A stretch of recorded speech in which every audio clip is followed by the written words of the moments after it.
Oke, halo semuanya. Selamat datang di ulasan materi kita kali ini.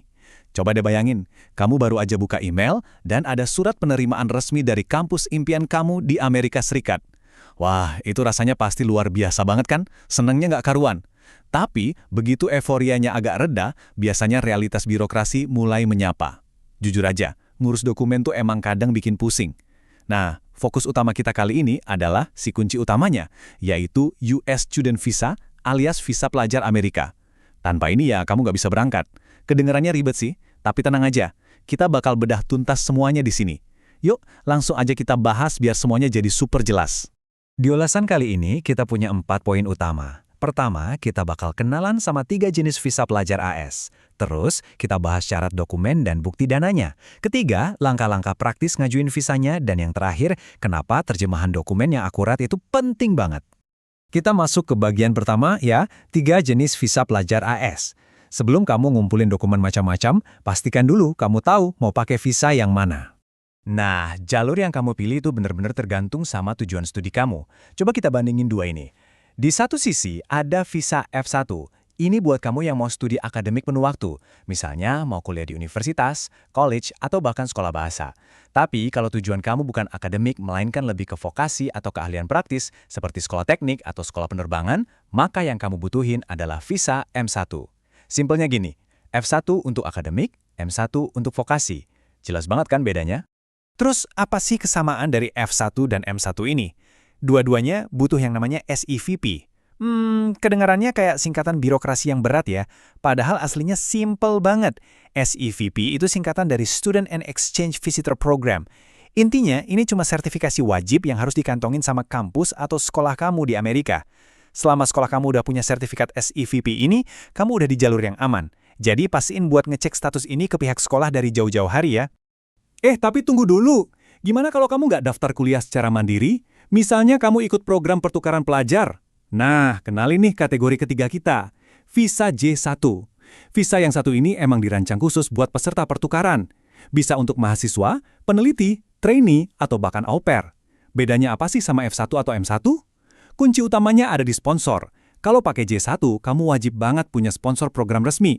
Nggak cuma sekedar diterima di sekolah, tapi harus ada institusi yang menaungi program kamu secara resmi. Biar makin gampang ingatnya, kita rangkum sedikit ya. Kalau kamu pakai visa F1 untuk akademik atau M1 untuk vokasi, dokumen wajib dari sekolahnya adalah Form I-20 yang asli. Ingat ya, I-20. Nah, kalau kamu pakai J1 untuk program pertukaran, dokumennya beda lagi, yaitu Form DS-2019 yang dikeluarin sama sponsor kamu. Jadi pastiin kamu tahu tujuanmu dan pastiin juga kamu pegang formulir yang benar.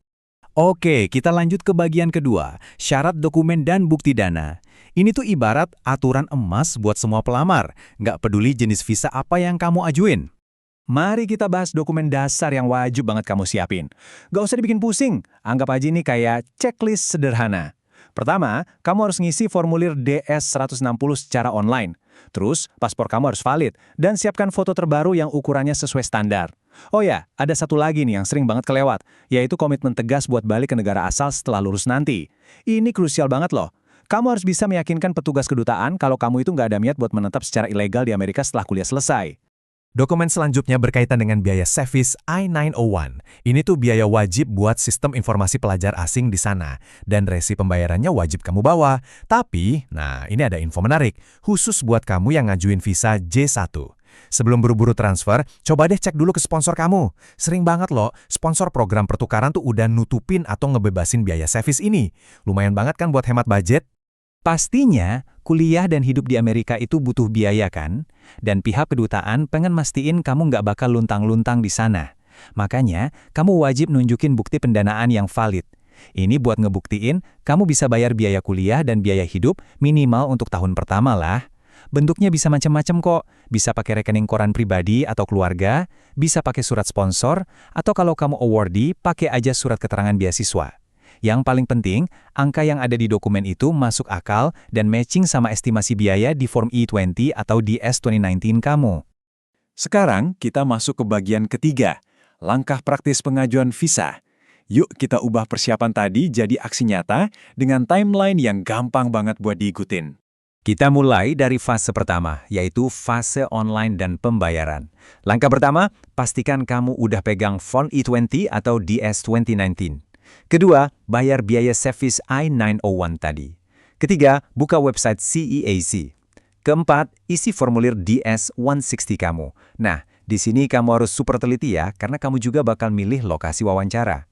Kelima, upload foto terbaru. Dan keenam, ini yang paling penting nih. Begitu selesai, langsung cetak halaman konfirmasi DS-160 yang ada barcode-nya. Aku ulangin ya, pastiin barcode-nya tercetak dengan super jelas. Kenapa? Karena tanpa lembar barcode ini, kamu bener-bener nggak bisa lanjut ke tahap wawancara. Kalau fase online udah beres, kita masuk ke fase janji temu dan wawancara. Selanjutnya, kamu bayar biaya aplikasi visanya dan simpan baik-baik nomor resinya. Terus, bikin akun di portal appointment resmi mereka. Masukin deh nomor DS-160 dan bukti bayar kamu buat booking jadwal wawancara. Kalau jadwal udah dapat, kumpulin semua dokumen fisik kamu jadi satu, habis itu datang ke kedutaan untuk wawancara sesuai jadwal. Kalau kamu lolos, dan aku yakin sih persiapan matang ini bakal bikin kamu lolos, paspor kamu bakal ditahan sebentar untuk ditempelin visanya. Sisanya, ya kamu tinggal ambil paspornya dan mulai packing. Oke, bagian terakhir kita, pentingnya akurasi terjemahan dokumen. Kamu mungkin ngerasa udah siap terbang nih, tapi tunggu dulu.